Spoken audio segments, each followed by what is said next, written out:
mu minsi ishize ubwo leta zunze ubumwe za Amerika zari mu biganiro na Iran ngo barebe ko haboneka umuti ku ntambara imaze igihe ihanganishije ibihugu byombi, byamenyekanye ko Israel yo yari mu migambi yo kwivugana benshi mu bayobozi bakuru ba Iran bahereye ku bari barangaje imbere ibiganiro by'amahoro. Igitangaje ntabwo ari uko aya makuru yamenyekanye akaza kuburizwamo, ahubwo igitangaje ni uburyo aya makuru Iran yahishuriwe na leta zunze ubumwe za Amerika kandi bajya gutera Iran bari bafatanije na Israel. Impamvu yo kwivumbura kwa Israel kugeza ubwo ishatse guhitana abandi bayobozi bakuru ba Iran yaturutse ku nzira Amerika yarimo kwerekezamo y'ibiganiro, nyamara mbere y'intambara Israel yo yashakaga ko barwana gusa bagakuraho ubutegetsi bwose bwa Iran bakabusimbuza ubundi bushya. Uko iminsi yashiraga intego y'intambara batayigeraho, Perezida wa leta zunze ubumwe za Amerika Donald Trump yatangiye kujya ku gitutu cyo kurangiza intambara, biba ngombwa ko yemera ibiganiro. Israel yo ntabwo ari uko yabishakaga, ari nayo mpamvu byageze aho Amerika iyigiza ku ruhande mu ngingo zose zagombaga kugenderwaho bahagarika intambara. Byagaragaye no mu minsi ishize ubwo amasezerano y'ibanze hagati ya Amerika na Iran yajyaga hanze, abenshi mu bayobozi bakuru ba Israel bayavumira ku gahera, bagaragaza ko nta kintu kiyarimo kandi ko ashyira mu kaga umutekano w'igihugu cyabo. Ibyagaragaye nuko uwo mujinya wari umaze iminsi ugaturuka kuri uko kwigizwayo na Amerika, kugera n'aho Amerika iburira Iran ku makuru y'ubutasi yari ifite yuko Israel ishaka kwica bamwe mu bayobozi bakuru kugira ngo ibangamire ibiganiro. Ibi byose uko byagenze nibyo niba utarabyitegereza neza uzabirebe. Icupa riri mu bikoresho uzabona ahantu hose uzagera, haba mu rugo, mu kazi, mu maduka, mu modoka z'abantu. Iryavuyemo ji, iry'amazi, irya soda, irya byeri. Igishishikaje cyane hano ariko ntabwo ari icupa, ahubwo ni ibirijyamo n'uburyo bijyamo.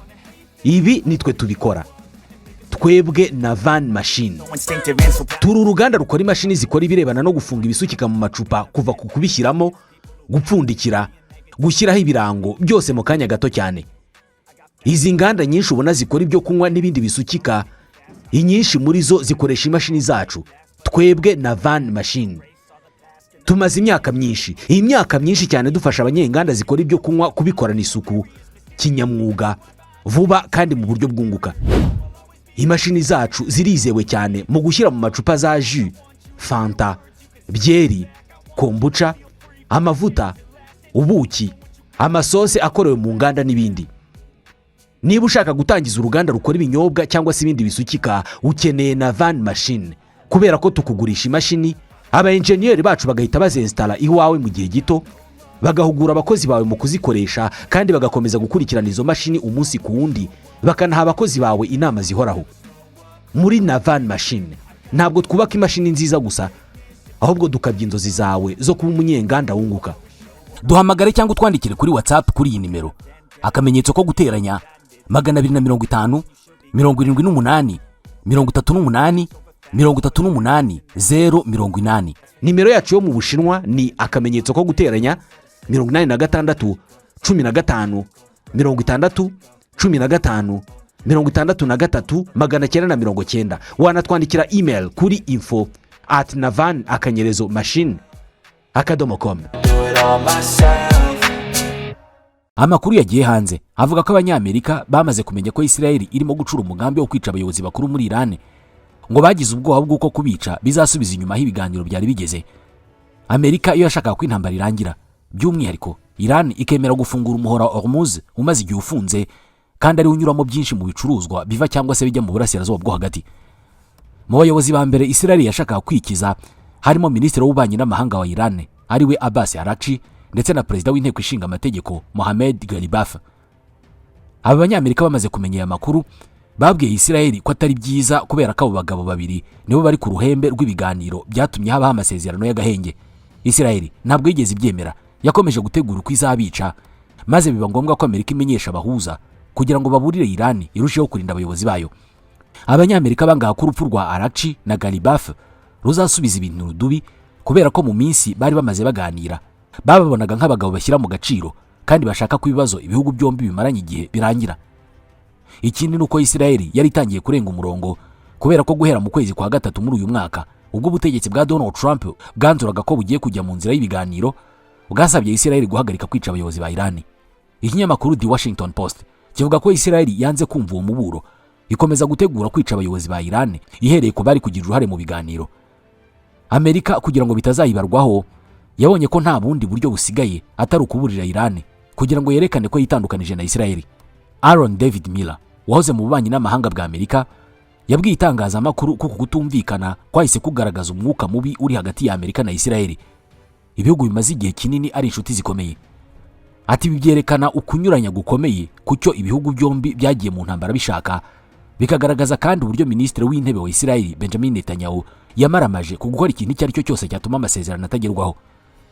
Intambara itangira ku itariki ya 28 y'ukwezi kwa kabiri muri uyu mwaka wa 2026, Israel yahereye ku bayobozi bakuru ba Iran ibica, haba mu gisirikare na politike, harimo Ayatollah Ali Khamenei wari umuyobozi w'ikirenga wa Iran.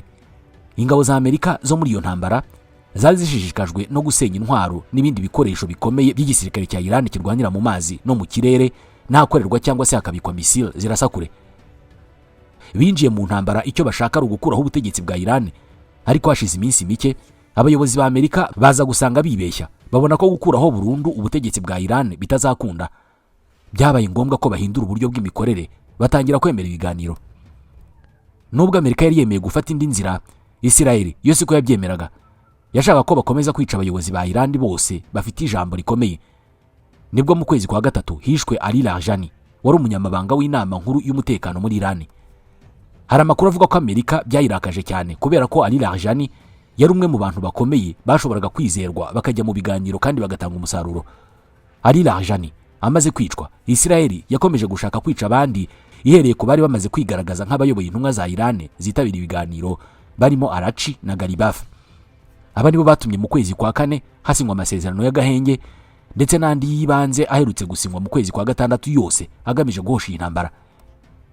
Uretse gushaka kwica abayobozi ba Iran, Israel yanashyize ingufu mu nkuru zigaragaza ko amasezerano ntacyo azageraho kubera ko adasubiza ibyifuzo bya Israel. Mu kwezi kwa gatatu, President Donald Trump yavugiye ku mugaragaro ko umugambi wa Israel wo kwica abayobozi bakuru ba Iran urimo kubangamira gahunda y'ibiganiro kubera ko Amerika irimo kuburo baganira.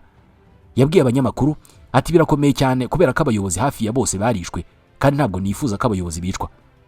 Perezida w'inteko ishinga amategeko ya Iran Galibaf ntabwo ari ubwa mbere ahushijwe kubera ko mu kwezi kwa gatandatu mu 2025 Israel yamuhushije mu bitero by'iminsi 12. Hari inyubako yarashweho irimo abayobozi bakuru barimo na Galibaf, icyakora ntacyo yabaye. Mu ntangiriro z'intambara muri uyu mwaka nabwo Galibaf yararusimbutse ubwo Israel yarasaga ku nyubako yo munsi y'ubutaka yari yabereyemo inama. Nubwo bamubuze kandi Israel imaze igihe ishaka kumenya aho umuyobozi mushya w'ikirenga wa Iran Mojtaba Khamenei aherereye kugira ngo bamwice.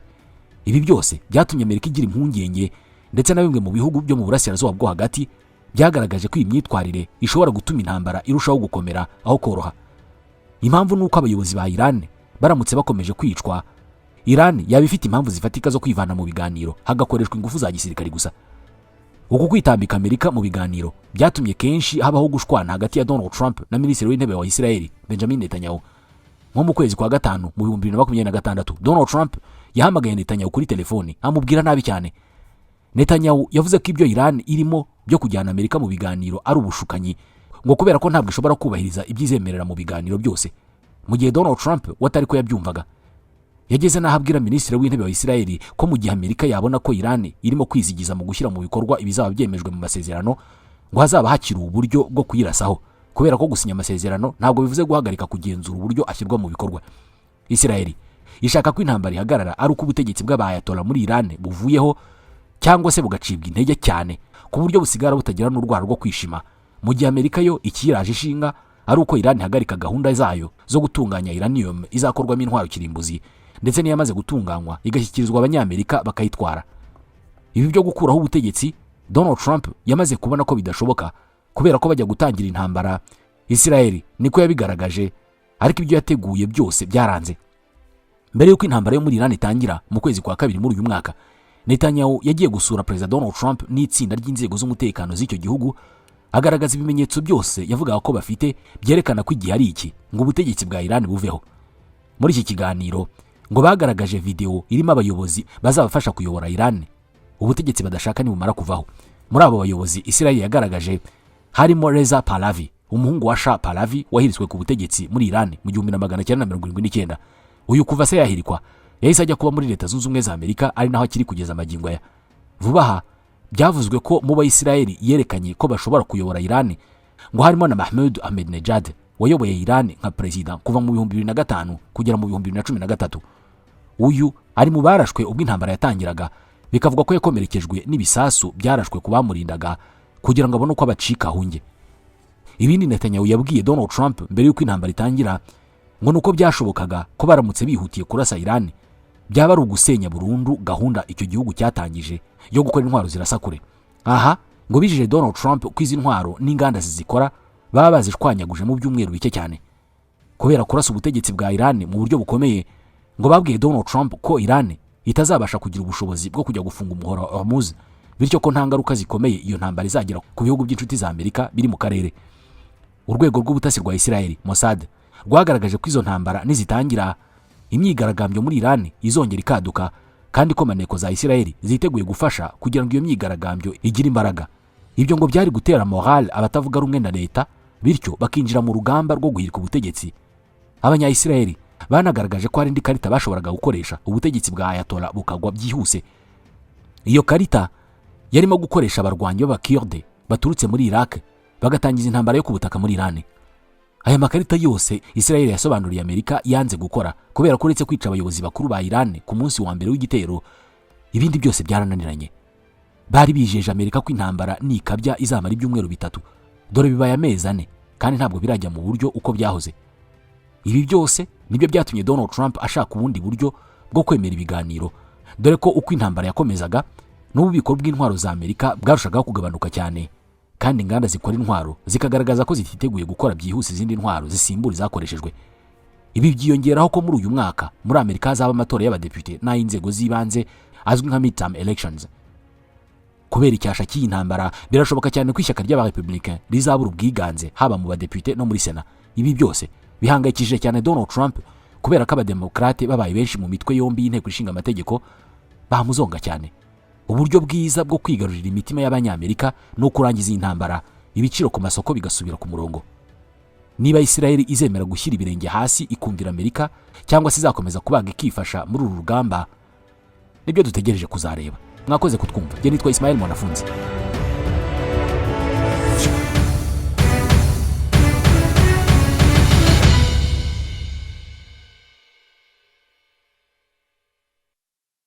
Ubu twamaze kubibona twese, kubera guhenda kwa mazutu na essence ntabwo tuzatungurwa no kubona mu minsi mike igiye kuza mu mihanda hazaba hasigayemo imodoka nke cyane za Kia, Hyundai, hybride z'amoko atandukanye n'izindi nke cyane. Izi zizasigara mu mihanda ni iz'abamenye Auto Korea Maintenance Limited, ikigo cy'inzobere mu gusuzuma no kwita kuri systeme zigize imodoka, ku buryo litiro 8 za mazutu wazikoresha mu birometero 100, naho litiro 7 za essence zikora mu birometero 100 cyangwa se hejuru yabyo. Auto Korea Maintenance Limited ni abahanga bagufasha mu gihe ufite imodoka y'amashanyarazi, bazobereye cyane kandi mu gusubiza ku murongo imodoka zose zakoze impanuka, kandi bakikurikiranira ibijyanye na assurance. Wowe uzaba gusubiza imodoka yawe imeze nk'ari nshya, bayisubiza agaciro kayo yahoranye, zaba za Kia, Hyundai, full electric na hybride. Abagira ibibazo ku mihanda imodoka ikaba yakuzimiraho, bagukorera dépannage ku buryo imodoka yawe bayikurikirana mu gihe gito.